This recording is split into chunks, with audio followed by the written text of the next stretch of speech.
The Toy Story saga isn't just about Woody, Buzz, and the gang growing up with Andy. It's a poignant tale of forgotten toys, those that once sparked Andy's imagination but were eventually left behind. Welcome to the Forgotten Toys of Toy Story Part 3. In this series, we delve into the fates of these overlooked characters, attempting to piece together what happened to the most minor toy characters in the films. And when I say minor, I really mean minor. If you haven't seen Part 1 or 2, I'd recommend checking those out first. If you have, welcome back. Let's review our ground rules. We're exploring the fates of the toys that weren't given a formal send-off in the Toy Story universe. They simply vanished between films, fading from both Andy's and our own memory.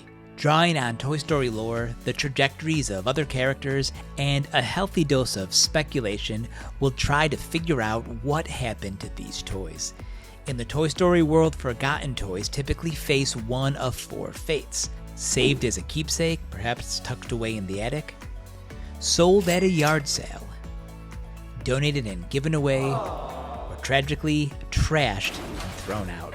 Now, I've covered most of the forgotten toys in Parts 1 and Part 2, so we're really scraping the bottom of the toy box in Part 3. Some of these toys appeared on screen for mere seconds, making it challenging to find footage. But you asked for it, so here is Part 3, the Forgotten Toys of Toy Story, the bottom of the toy box edition. Let's start with the pink fur bear, also known as Fur Bear or Pink Teddy Bear. This plush sits quietly on Andy's desk in Toy Story 1, and that's about it. But its history is fascinating. Believe it or not, this bear was an early version of who would become Lotso Hugging Bear in Toy Story 3. Pixar animators wanted to include this bear in the script, but couldn't animate lifelike fur with the technology available at the time. Of course, this changed by 2001's Monsters, Inc. when they nailed it. Despite its limited screen time, Fur Bear has become something of an Easter egg for hardcore fans, with some clever enthusiasts creating and selling their own replicas. As for its fate, what typically happens to large plush toys that sit on desks collecting dust? They usually get donated. Aww. Totoro. Totoro was actually an iconic character in Japanese pop culture from the 1988 movie My Neighbor Totoro. According to Toy Story creator John Lasseter, Totoro's inclusion is a tribute to its creator, Hayao Miyazaki, who Lasseter greatly admires. In fact, Disney struck a deal to release nearly all of Miyazaki's films in the US. Totoro appears in minor scenes in Toy Story 3, but vanishes in Toy Story 4. The real-world reason? It became complicated to renew the character license, and creators couldn't find a good way to bring him back. But within the Toy Story universe, what happened to Totoro? While we could assume that he was donated like Fur Bear, large plushes are also sold at yard sales. And given Totoro's cult following, I'm going to say that Totoro was sold. Utility Belt Buzz Lightyear. Also known as Ultra Buzz Lightyear, this character plays a pivotal role in Toy Story 2. He's the newest version of the popular Buzz Lightyear action figure, distinguished by his fancy new belt. Like in the original Toy Story 1, he believes he's a real space ranger. He not only holds the real Buzz captive, but also tricks the rest of the crew into believing that he's the genuine article. We last see Utility Belt Buzz chasing after Zurg, who he just learned is his father. After that, he vanishes from the series. So what happened? While it's possible that a child found and adopted him, given Utility Belt's Buzz belief that he's the real Buzz Lightyear, my guess is that he attempted to fly, only to crash in spectacular fashion. Someone likely found the pieces, and Utility Belt Buzz was trashed. See and Say. One of the very minor characters in Toy Story is Andy's See and Say. Like many toys featured in the movies, the See and Say was an authentic toy line created by Mattel in 1964. While it doesn't speak in the film, we do see it hobbling around in a few scenes, suggesting that it's an actual toy rather than an inanimate object. The See and Say appears in the background of several scenes in Toy Story 1, and we know it made it to Andy's new home. But this would be the final time that we'd see our See and Say. So what happened? In Toy Story 3, we see the villains of the playroom sitting around a yellow version of the See and Say. Is this the same one? Could a toddler have creatively painted Andy's old one? Probably not, but it likely doesn't matter. The CNC is geared towards younger kids, and these typically well-made toys can last for decades. My guess is that the CNC was donated. Aww. Chuckles. In Toy Story 3, Chuckles the Sad Clown plays a pivotal role in informing Woody about Lotso's backstory, the evil ruler of the playground. As Lotso's original friend, Chuckles witnesses his villainous rise to power firsthand and shares this information with Woody. We see Chuckles once more in Toy Story 2's Hawaiian Vacation, but after that, he's gone, and he wasn't featured or mentioned in Toy Story 4. So what happened to Chuckles? Well, if you remember, he ends up with Bonnie after being damaged in the playroom at Sunnyside.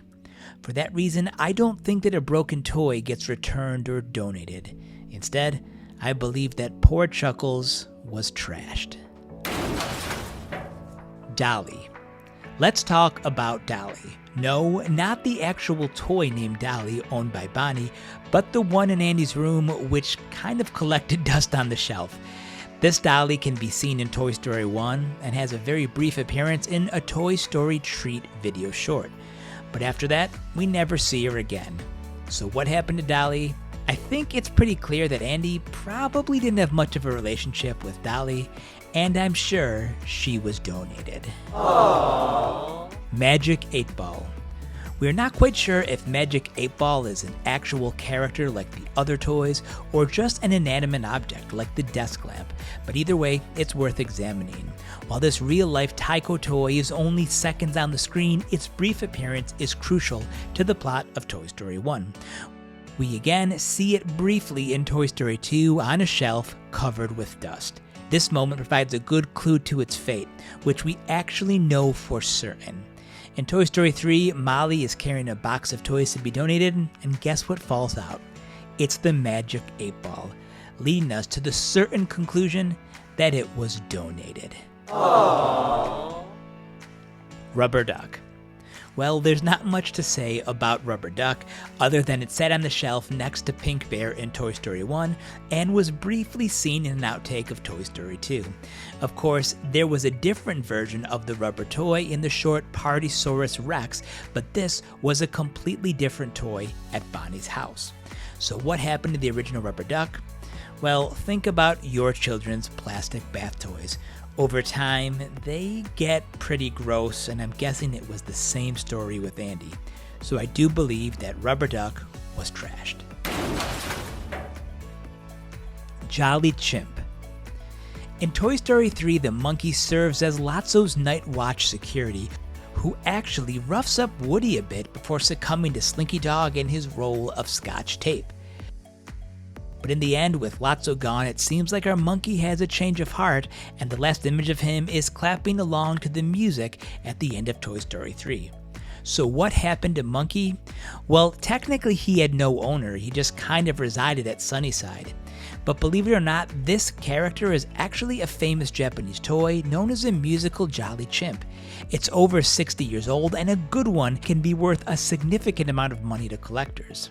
So, in my opinion, one of the workers found out how valuable this monkey is and took his talents to eBay.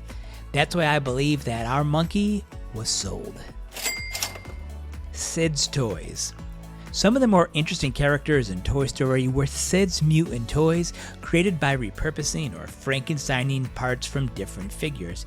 In fact, some of these look so cool that Thinkway Toys and Mattel actually released a series of figures, and collectors created their own custom versions as well. As for their fate, it's not hard to figure out. Even though Woody tried his best to scare Sid straight, something tells me his days of Frankensteining toys didn't stop entirely. And even if they did, I don't think he'd have much use for his old mutants. So in this case, I believe that Sid's mutant toys were trashed. And with that, we've reached the end of the third and most likely the final edition of the Forgotten Toys of Toy Story. What do you think? This series has taken us on a nostalgic journey through the Toy Story universe, exploring the fate of those lesser-known characters that captured our imaginations, however briefly. We've seen toys donated, sold, and sadly, some trashed. From the pink fur bear to the Jolly Chimp, we've speculated on the destinies of these forgotten toys, drawing on the lore of the films, real-world toy history, and a bit of creative thinking. Each of these fates reflects the bittersweet reality of growing up that Toy Story so beautifully captures. So while not every toy gets a heroic send-off like Woody or Buzz, each played a part in Andy's childhood and the rich tapestry of the Toy Story universe. So I hope you've enjoyed this deep dive into the forgotten corners of Andy's toy box. Whether you agree with my theories or have some of your own, I would love to know your thoughts in the comments below. Thank you for joining me on this journey through the Toy Story universe.